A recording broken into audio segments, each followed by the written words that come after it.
بسم الله الرحمن الرحيم. ولا تحملوا أنفسكم ولا تنازلوا بالألقاب.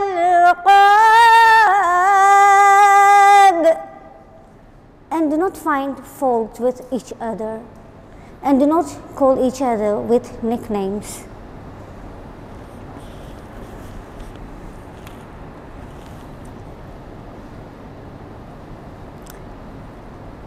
Ladies and gentlemen, judges, contestants, youngsters and adults, Assalamu alaikum wa rahmatullahi ta'ala wa barakatuh. This is Fatimeh Gulamali presenting to you Colourism in Islam. Unfortunately, this thing's not working. Can you please stop the timer while we fix this technical issue? Thank you.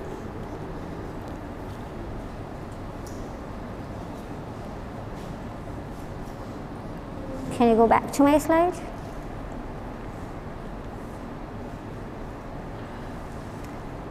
Because I'm not dependent on my slideshow, that was just for you to give you some entertainment while I speak.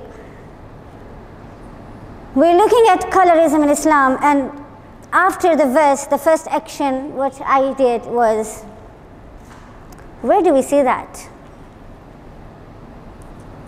Do you know where we see that? We see that when we feel we're better than someone else. We do that when we feel we are superior to someone else. And where does this superiority come from? It comes when I feel I am better than somebody else around me.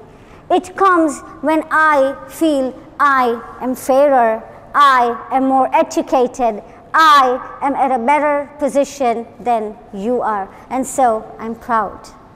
And so you do not deserve a life, and so you are below me. Colourism is, as you see on the screen, a phenomenon whereby, following racism, we tend to discriminate people who are darker than us. We discriminate people, and I'll tell you this happens in our houses. How many of you here sit with the maids on the same table and eat the food? Amir al-Mu'mineen alayhi salatu wassalam sat on the roads with the beggars. Today, you and I, we cannot do that. But inside our homes, inside our closed doors, do we sit on the same table with our maids eating? No. You know why? Because she's darker than us. You know why? Because she's a maid and I'm the boss. That's why. This is a problem that we have had, that I have grown up with. I remember my father, marhum Liakatali Gulamali Chandu, you'll recite a Surah Fatiha when I'm done, used to always tell me, Fatimeh, the maid is like your second mother. She takes care of you. Do not discriminate her. Respect her. And so where does colorization start from? It actually started from the times of slavery, where racism was being born. And that's where, along with racism, colorism was born. However, if we look into Islam, that we are upholding every time we are Muslims, and as Muslims, it is our responsibility to live our religion and uplive. The verse I recited says, do not find fault with each other. In colorism, we are finding fault. It's not her fault that she is darker than I am, nor is it my fault that I'm probably poorer than someone else. At the end of the day, in the eyes of Allah, we are all equal in accordance to our beliefs. In Islam, colorism, racism, discrimination does not exist. All of those people who are married or who attend marriages, Surah Al-Rum tells you that we have created you in tribes and nations so that you may know each other. When you know each other, you do not discriminate each other. I have an activity for you all. Please, all of us, let's shut our eyes once and think, when is the last time we discriminated somebody? When is the last time we were rude to someone? I don't want to know the answer. You will know your answer. In Islam, Bilal was the first muazzin. In Islam, John was a shuhada-e Karbala, and we need to eradicate colorism? How do we eradicate it? We can have sessions, we can have education sessions, we can have activities, we can talk, we can put them on our social media, we can put pictures on our Facebook, we can post our DPs with posters that go against racism, against colorism. We can have processions and petitions against colorism, against racism, and we can have verbal discussions like I'm talking here about it. Thank you, VOC, about colorism, and we can learn to be human beings. Remember, the person whom you are looking down upon is a human being like you. So talk, and talk the way I am talking. I'm talking about it, will you? وآخر دعوانا أن الحمد لله رب العالمين والسلام عليكم ورحمة الله وبركاته.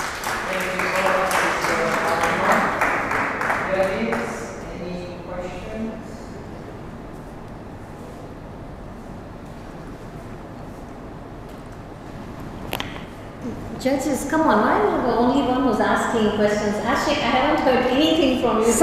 سألوني قبل أن تخفضوني. My master said that, not me. So please ask. I'll try to answer the way my master used to answer. Very well spoken. I like your points. How do you suggest we implement this in children? Very first thing, I have a child, Ali Jari Abbas there.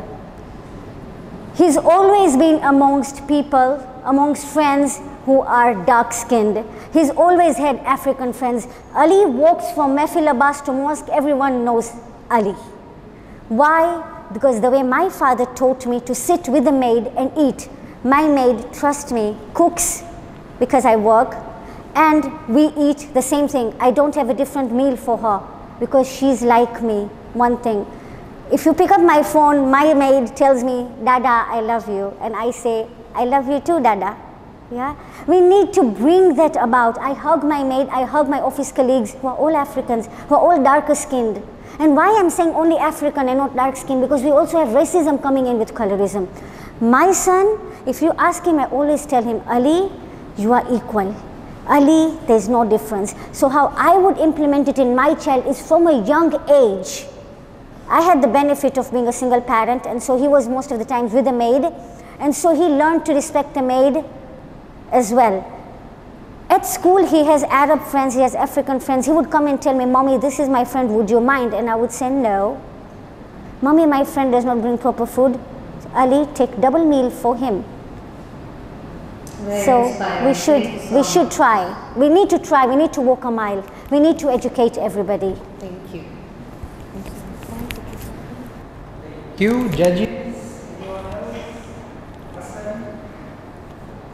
So I guess I'll take the opportunity to ask a question.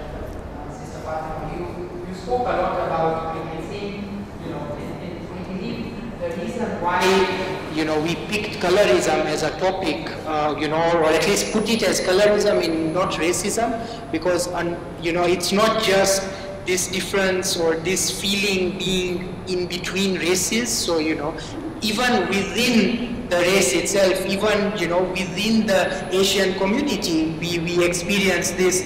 What are your thoughts about that? My thought about it is Bismillahir Rahmanir Rahim, Inna akramakum indallahi atqakum, which is the verse I had quoted in English due to lack of time. Verily, the closest towards you, the most high and elevated amongst you in the eyes of Allah is the one who has the most faith, who has the most good deeds and less sins. So when you look at it, like I said, be a human being. Do unto others what you would like to be done to yourself. I'm sorry, you would not like somebody to come and tell you, she would not like someone to tell her, or I would not like someone to tell me, probably I'm short or I'm too thin. And in fact, I had also chosen body shaming, yeah? And I was told that is a bit too. I'll tell you why. Apart from racism and colorism, we also have this stigma kind of thing that you need to be model slim. Well, I'm not, I'm a bit fat. But we need to be tall, you need to have a certain physique, your body has to be like that, your voice has to be like that. Why have we set criteria? Who are we to set criteria? Can we just not be human beings, live and let live? At the end of the day, we are going to go 6 feet under. Imam Ali alayhi salam says, I wonder at the haughty arrogance at a person. Yesterday he was a drop of semen, tomorrow he will be a corpse. So your beginning was najasa, your end is najasa. Why are you proud? Even when you and I recite Quran, the people who know tajweed, when it comes to the word ana, you don't say ana, you don't say ana, you say ana. And when I send you guys text, that's why my I is small and never capital, because my ana is trying to be broken.